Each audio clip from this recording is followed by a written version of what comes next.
क्या आपने कभी सोचा है कि हमारे घर पुत्र का जन्म केवल भाग्य से होता है या हमारे पिछले जन्मों के कर्मों से? आखिर क्यों किसी को संतान सुख जल्दी मिलता है और किसी को वर्षों तक प्रतीक्षा करनी पड़ती है? आज आदि शंकराचार्य की इस दिव्य कथा के माध्यम से जानेंगे पुत्र जन्म का वह रहस्य, जिसे जानकर आपका जीवन और सोच दोनों बदल जाएंगे। बहुत समय पहले भारत की पवित्र भूमि पर एक विद्वान ब्राह्मण रहते थे। वे वेदों और शास्त्रों के ज्ञाता थे, लेकिन उनके जीवन में एक बड़ा दुख था। उनके विवाह को कई वर्ष बीत चुके थे, फिर भी उन्हें संतान सुख प्राप्त नहीं हुआ था।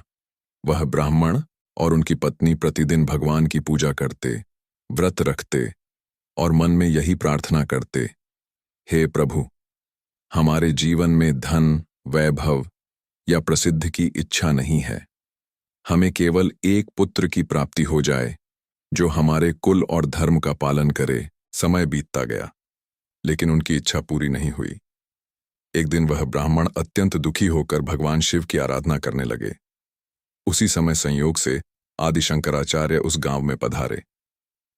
जब ब्राह्मण को पता चला कि महान ज्ञानी आदि शंकराचार्य उनके गांव आए हैं, तो वह उनके पास गया और चरणों में प्रणाम करके अपनी पीड़ा बताने लगा। ब्राह्मण ने कहा, गुरुदेव, मेरे जीवन में सब कुछ है, लेकिन पुत्र नहीं है। क्या पुत्र का जन्म केवल भाग्य से होता है या हमारे कर्मों से भी इसका संबंध होता है? मैंने पूजा पाठ और धर्म का पालन किया, फिर भी मुझे संतान सुख क्यों नहीं मिला? आदि शंकराचार्य मुस्कुराए और बोले, वत्स, संसार में कोई भी घटना बिना कारण के नहीं होती। जन्म, मृत्यु और जीवन की बड़ी घटनाएं केवल एक ही कारण से नहीं होती। इसमें मनुष्य के पूर्व कर्म, वर्तमान कर्म और ईश्वर की कृपा, तीनों का संबंध होता है। ब्राह्मण ने आश्चर्य से पूछा, गुरुदेव, तो क्या पुत्र का जन्म हमारे कर्मों के अनुसार होता है? आदि शंकराचार्य बोले, जिस प्रकार एक किसान खेत में बीज बोता है और फिर उसी के अनुसार फल प्राप्त करता है, उसी प्रकार जीव अपने कर्मों के बीज बोता है और समय आने पर उसका फल प्राप्त करता है। लेकिन केवल कर्म ही सब कुछ नहीं है, क्योंकि ईश्वर की कृपा उस फल को बदलने की शक्ति भी रखती है।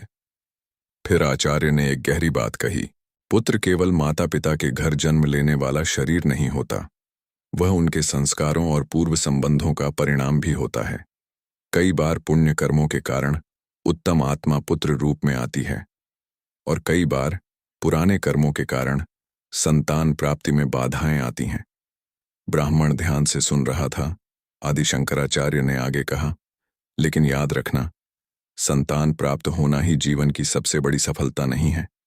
असली प्रश्न यह है कि जो पुत्र प्राप्त हो वह धर्म के मार्ग पर चलेगा या नहीं, क्योंकि बिना संस्कार वाली संतान सुख देने के स्थान पर दुख का कारण भी बन सकती है। ब्राह्मण ने पूछा, गुरुदेव, यदि सब कुछ कर्मों से ही निर्धारित है, तो फिर प्रार्थना और भक्ति का क्या महत्व है? आदि शंकराचार्य ने उत्तर दिया, भक्ति वह शक्ति है जो मनुष्य के कर्मों को शुद्ध करती है। जैसे अग्नि सोने को शुद्ध कर देती है, वैसे ही ईश्वर का स्मरण मनुष्य के जीवन के दोषों को कम कर देता है। यह सुनकर ब्राह्मण के मन में आशा जागी। उसने आचार्य से पूछा, गुरुदेव, क्या मेरे भाग्य में पुत्र सुख लिखा है? आदि शंकराचार्य ने अपनी दिव्य दृष्टि से कुछ क्षण ध्यान किया और फिर बोले, वत्स, तुम्हारे जीवन में एक परीक्षा है। तुम्हें समझना होगा कि पुत्र केवल इच्छा से नहीं, बल्कि आत्माओं के संबंध और कर्मों के परिणाम से आता है। मैं तुम्हें एक ऐसी कथा सुनाऊंगा जिससे तुम्हें समझ आएगा कि पुत्र जन्म के पीछे भाग्य, कर्म और ईश्वर की कृपा का क्या रहस्य है। आदि शंकराचार्य ने ब्राह्मण को समझाते हुए एक राजा की कथा सुनानी शुरू की। उन्होंने कहा, वत्स, बहुत समय पहले एक धर्मप्रिय राजा था। उसके राज्य में हर ओर सुख और शांति थी। प्रजा राजा से बहुत प्रेम करती थी, क्योंकि राजा न्याय और धर्म के मार्ग पर चलता था। उसके पास धन, महल, सेना और वैभव की कोई कमी नहीं थी, लेकिन उसके जीवन में एक बहुत बड़ा अभाव था। उसके कोई संतान नहीं थी। राजा और रानी वर्षों तक भगवान की आराधना करते रहे, अनेक यज्ञ किए, दान पुण्य किए और साधु संतों की सेवा की, फिर भी उन्हें पुत्र प्राप्ति नहीं हुई। एक दिन राजा बहुत दुखी होकर जंगल में चला गया।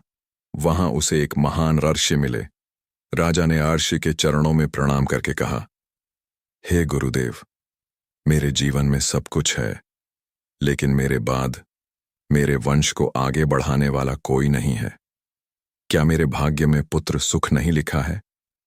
मैंने इतने पुण्य कर्म किए, फिर भी मेरी इच्छा पूरी क्यों नहीं होती? ऋषि ने शांत भाव से कहा, राजन, मनुष्य अक्सर अपने वर्तमान जीवन को ही सब कुछ समझ लेता है, लेकिन आत्मा की यात्रा बहुत लंबी होती है। आज के सुख दुख केवल आज के कर्मों का परिणाम नहीं होते, इनके पीछे पुराने कर्मों के संस्कार भी होते हैं। राजा ने पूछा, गुरुदेव, क्या मेरे पूर्व कर्मों के कारण मुझे पुत्र नहीं मिल रहा है? ऋषि बोले, राजन, एक समय तुम्हारे पूर्व जन्म में तुम एक धनी व्यक्ति थे। तुम्हारे पास बहुत संपत्ति थी, लेकिन तुमने कभी किसी जरूरतमंद की सहायता नहीं की। तुम्हारे पास सामर्थ्य होते हुए भी तुमने दान और सेवा से दूरी बनाए रखी। उसी कर्म का प्रभाव इस जन्म में तुम्हारे जीवन में एक कमी के रूप में आया है। राजा यह सुनकर चिंतित हो गया। उसने पूछा, तो क्या अब मेरे लिए कोई मार्ग नहीं है? ऋषि मुस्कुराए और बोले, ऐसा नहीं है राजन।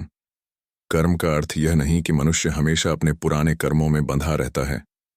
वर्तमान के अच्छे कर्म पुराने कर्मों के प्रभाव को बदल सकते हैं। जैसे अंधकार कितना भी गहरा हो, एक छोटा सा दीपक उसे दूर कर देता है। ऋषि ने राजा को सलाह दी, तुम अहंकार छोड़कर प्रजा की सेवा करो, भूखों को भोजन दो, दुखियों की सहायता करो और ईश्वर की भक्ति में मन लगाओ। यदि तुम्हारे कर्म शुद्ध होंगे तो ईश्वर की कृपा अवश्य प्राप्त होगी। राजा ने उसी दिन से अपना जीवन बदल दिया। अब वह केवल राजा नहीं रहा, बल्कि एक सेवक की तरह अपनी प्रजा की सेवा करने लगा। उसने गरीबों के लिए अन्न भंडार खुलवाए, विद्वानों का सम्मान किया और जरूरतमंदों की सहायता की। कुछ समय बाद राज्य में एक महान संत आए। राजा ने उनका स्वागत किया और उनसे आशीर्वाद मांगा। संत ने राजा के चेहरे पर बदला हुआ भाव देखा और बोले, राजन, पहले तुम पुत्र की इच्छा से दुखी थे, लेकिन अब तुम्हारे हृदय में सेवा और धर्म का प्रकाश दिखाई दे रहा है। याद रखो, ईश्वर पहले मनुष्य के हृदय को बदलता है, फिर उसके जीवन में परिवर्तन लाता है। कुछ समय बाद राजा और रानी को एक पुत्र की प्राप्ति हुई। पूरा राज्य आनंद से भर गया। लेकिन राजा ने उस दिन एक गहरी बात समझ ली। पुत्र केवल इच्छा से नहीं मिलता, वह आत्माओं के संबंध, पूर्व कर्मों के फल और ईश्वर की कृपा से जीवन में आता है। आदि शंकराचार्य ने ब्राह्मण से कहा, वत्स, इस कथा का अर्थ यह नहीं कि हर संतान केवल कर्मों के कारण आती है या नहीं आती।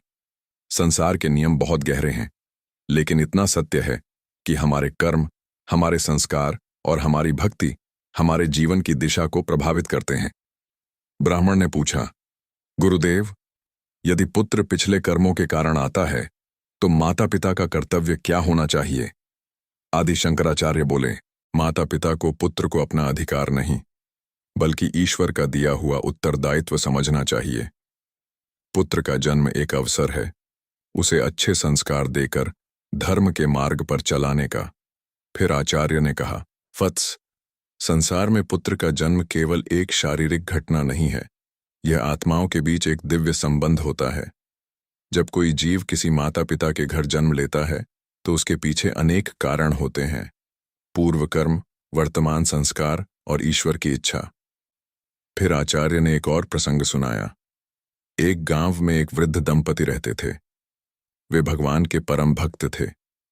उनका जीवन बहुत सरल था। उनके पास धन नहीं था, लेकिन उनके हृदय में भक्ति का खजाना था।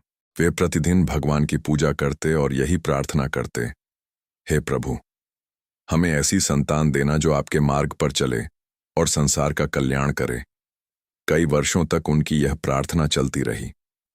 गांव के लोग उन्हें देखकर कहते, इतनी भक्ति करने के बाद भी तुम्हें पुत्र प्राप्त नहीं हुआ, शायद तुम्हारे भाग्य में संतान सुख नहीं है। लेकिन वह दंपति कभी निराश नहीं हुए। वे कहते, भगवान जब देंगे सही समय पर देंगे, हमें अपनी भक्ति और कर्मों को नहीं छोड़ना चाहिए। एक दिन एक संत उनके घर आए।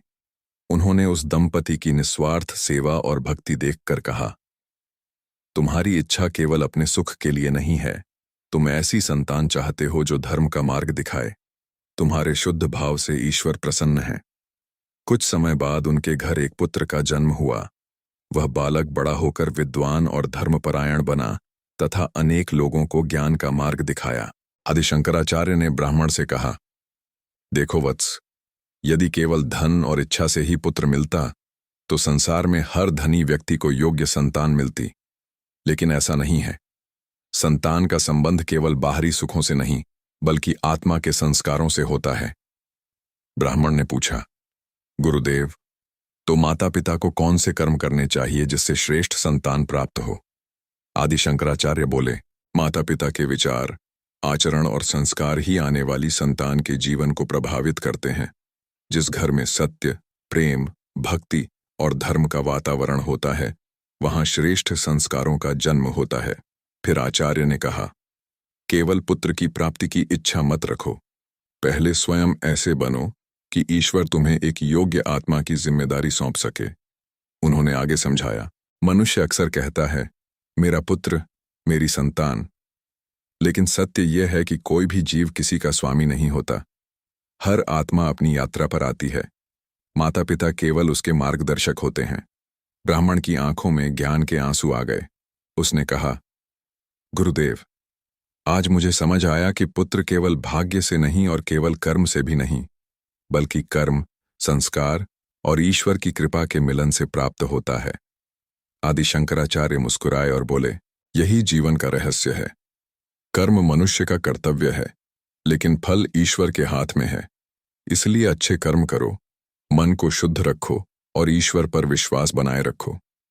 जिस संतान को प्रेम, धर्म और अच्छे संस्कार मिलते हैं, वही माता पिता के जीवन का वास्तविक आशीर्वाद बनती है। उस दिन से वह ब्राह्मण पुत्र प्राप्ति की चिंता छोड़कर भक्ति और सत्कर्म में लग गया। उसके मन में अब केवल एक भावना थी, हे प्रभु, मुझे वही दो जो मेरे और उस आत्मा के कल्याण के लिए उचित हो। पुत्र का जन्म केवल भाग्य का खेल नहीं है और न ही केवल कर्मों का परिणाम है। यह पूर्व कर्मों के संस्कार, वर्तमान जीवन के कर्म और परमात्मा की इच्छा का दिव्य संगम है। इसलिए संतान की प्राप्ति से पहले अच्छे संस्कारों का निर्माण करें, क्योंकि श्रेष्ठ माता पिता ही श्रेष्ठ समाज का निर्माण करते हैं।